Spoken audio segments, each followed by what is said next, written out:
संस्कृति ने फ्रांसीसी क्रांति को किस प्रकार से प्रभावित किया? ये 2024 का इम्पोर्टेंट क्वेश्चन है, इसको भी समझें अपन।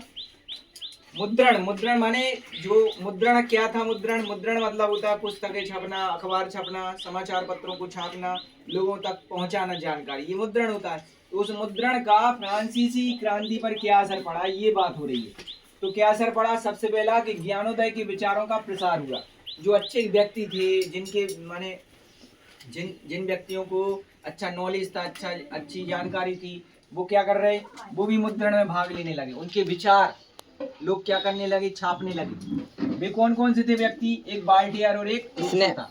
उनके बाल्टियर और रूसों का विचार जो है आम लोगों तक क्या होने लगे? जाने लगे, छपने लगे। तो पहला काम तो जो होगा कि उनके विचार आम लोगों तक पहुंचने लगे।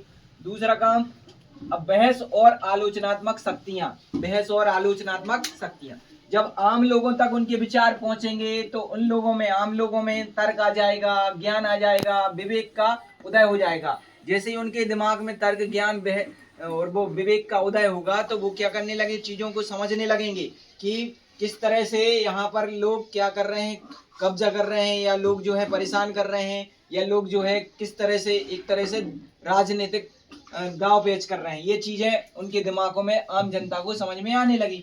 दूसरा, बहस और आलोचनात्मक शक्तियां, जब मुद्रण क्रांति आई, लोग छापने लगे चीजों को, तो नई संस्कृति बन गई, एक नई संस्कृति का उदय हो गया। मुद्रण क्रांति से नई संस्कृति का उदय होगा। अब ये संस्कृति कैसी थी? ये मौजूदा मूल्य, जो मौजूदा शक्तियां थी, जो संस्थाएं थी, जो राजनीतिक दल थे, जो शक्तियां थी, उनके लिए लोग जो है, आम लोग क्या करने लगे? बहस करने लगे।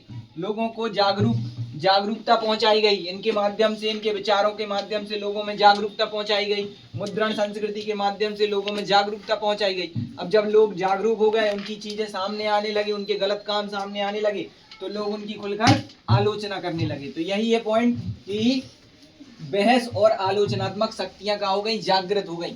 उनकी जब जब लोगों के कुंद दिमाग खुलने लगे, उनमें विवेक का, ज्ञान का उदय हो गया, तो उनमें आलोचना करने की क्षमता भी आ गई। फिर राजशाही की आलोचना, इधर आलोचना पे खत्म भाई, तो आलोचना ही से उठाना है इधर पॉइंट। राजशाही की आलोचना, अब जो राजनीतिक दल हुआ करते थे, जो राजघराने थे, उन राजघरानों के बीच जो भी अनैतिकता माने जो भी बुरी चीजें थी, उन बुरी चीजों का लोगों ने छापा, उनको मुद्रण किया, उनका जमकर विरोध किया। ठीक है, उनकी आलोचना की, राजघराने वालों की, है ना, उनकी आलोचना की। कैसे आलोचना की? कार्टून के माध्यम से आलोचना की, व्यंग्य चित्रों के माध्यम से आलोचना की। अब ये छापने लगे और उनको कहाँ बेचने लगे? आम जनता तक पहुंचने लगी ये चीजें। जब आम जनता तक ये चीजें कार्टूनों के माध्यम से, व्यंग्यों के माध्यम से, समाचार पत्रों के माध्यम से पहुंच रही थी, तब जमकर उनकी आलोचना हो रही थी, उन राजशाही लोगों की आलोचना हो रही थी।